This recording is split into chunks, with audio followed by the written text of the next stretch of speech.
Buenos días. Gracias, señor presidente. Pues, como bien se ha dicho, hoy el Grupo Parlamentario Popular trae al Pleno de la Junta General del Principado una proposición no de ley con un objetivo claro, concreto y conciso, de muy fácil entendimiento, que es apoyar la finalización del plan de vías para Gijón. Y lo repito para que luego no pueda haber malos entendidos, que es apoyar la finalización del plan de vías para Gijón, que buena falta hace y bien merecido es después de tanto tiempo. El pasado jueves 5 de noviembre, también nuestro grupo parlamentario trajo a esta Cámara una interpelación a la consejera de Infraestructuras sobre este plan de vías de Gijón y ya en ella tuvimos la oportunidad, concretamente yo tuve la oportunidad de hacer un repaso histórico de todos los acontecimientos que acompañaron a este plan de vías a lo largo de este largo transcurrir de los últimos 13 años, desde cuando, allá por el año 2002, fue un gobierno de la Nación, del Partido Popular, quien propuso este plan hasta el día de hoy. Y en aquel repaso no es especialmente importante que este humilde diputado recuerde lo que se hizo o no se hizo en aquellos tiempos, sino que tengan por seguro que somos los gijoneses, y son todos los gijoneses los que recuerdan perfectamente todo lo que se hizo, todo lo que no se hizo, quién hizo qué y quién no hizo qué. Eso está muy claro, se acuerda perfectamente la gente en Gijón y recuerdan cuál fue esa sucesión de acontecimientos, esa sucesión de hechos que llevan que aquel plan de vías que nació en el año 2002, hoy en el 2015, esté en la situación que está y necesite el impulso que necesita. Por lo tanto, los gijoneses ya recuerdan perfectamente que fue, como acabo de decir, un gobierno del Partido Popular en el año 2002 el que lo impulsó a nivel nacional y que fue su paralización total entre los años 2004 y 2011, coincidiendo con un gobierno del Partido Socialista en el Ayuntamiento de Gijón, el Gobierno del Principado y en el Gobierno de la Nación. En las tres gobernaba el Partido Socialista. Ustedes lo que hicieron fue cambiar aquel plan original por esa enfermiza obsesión de no querer aprobar algo que había aprobado un Gobierno del Partido Popular, de no querer anteponer los intereses de los ciudadanos a sus intereses más que partidistas, casi sectarios. Y de aquello viene la situación en la que nos encontramos por querer cambiar la ubicación propuesta para la estación intermodal, que los gijoneses queremos que sea en el centro, no en otro lugar, que sea céntrica, a ver si ya nos entendemos. Cambiaron la previsión presupuestaria e instalaron aquella famosa estación que se empeñaron en llamar provisional cuando allí nadie se atrevió a decir aquel término porque más bien parecía definitiva, viendo luego los planes y las propuestas que siguieron aquella estación de San Crespo. En definitiva, la nada, lo absolutamente nada. Y en tiempos, hay que recordar, en tiempos en los que el viento económico era notablemente diferente al que algunos nos encontramos cuando llegamos al Gobierno. En tiempos en los que había dinero y no había aquellos pufos y aquellos agujeros que otros se encontraron, concretamente el Partido Popular, cuando llegó al Gobierno de la Nación. Y a riesgo de que el señor Llamazares me quiera encasillar hoy también en el Tea Party, voy a permitirme citar al gran Ronald Reagan cuando dijo y se preguntaba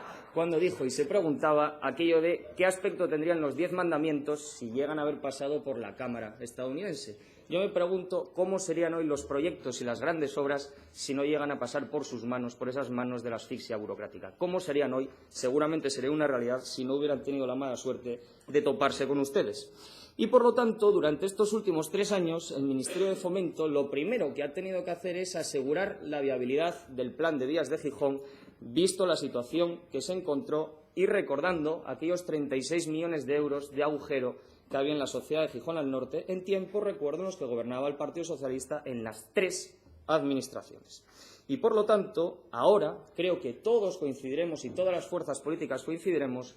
que la Administración que tiene que liderar este proyecto, que tiene que asegurar la finalización de este proyecto y que tiene que dotar presupuestariamente y económicamente este proyecto es el Ministerio de Fomento, que es quien durante estos 3 años por lo menos ha asegurado su viabilidad y lo ha salvado de la quiebra al que ustedes la habían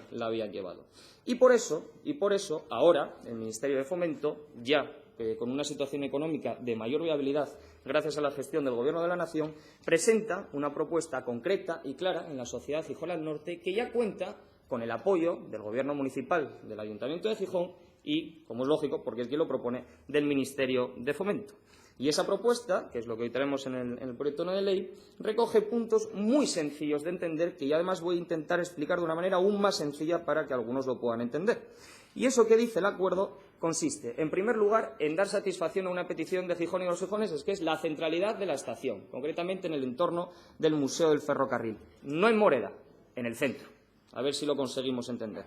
A su vez, el soterramiento de las vías a su llegada a la ciudad y una serie de obras y una serie de actuaciones derivadas del soterramiento de las vías que consistirán en la construcción de un aparcamiento subterráneo, en la urbanización del entorno y supresión del famoso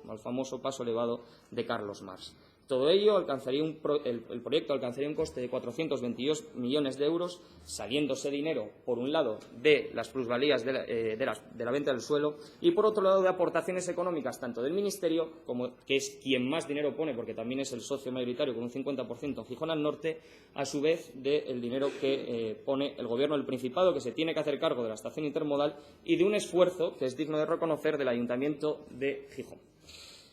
Llegados a este punto, es el momento de mojarse,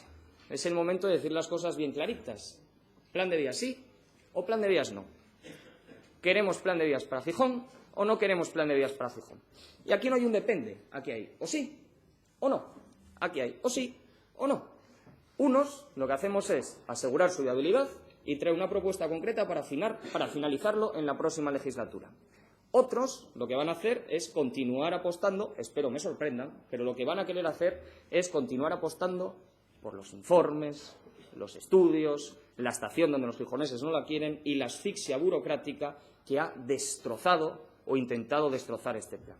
Y ahora no es momento de chascarrillos, sería una falta de responsabilidad y casi de respeto, y además se lo digo como gijonés, no es momento de chascarrillos, que si los pactos de las derechas, que si electoralismo, que si la culpa es de Rajoy cuando esto sucedió en 7 años en los que gobernaban ustedes, no es momento de eso, ni tampoco es momento de una cobarde abstención, tampoco es momento de eso. Ahora es momento de mojarse, ahora es momento de escuchar a la gente, los de la gente tienen que escuchar a la gente, y entonces yo les invito a dar un paseo por Gijón y que la gente les diga lo que quiere para Gijón, y quiere un plan de vías, lo que no quiere es una cobarde abstención. Por lo tanto, dicho esto, ahora lo tienen claro, tienen plan de vías sí o plan de vías no, o tienen comerse el marrón del plan de vías no porque somos incapaces a separarnos de nuestro matrimonio de conveniencia. Muchas gracias.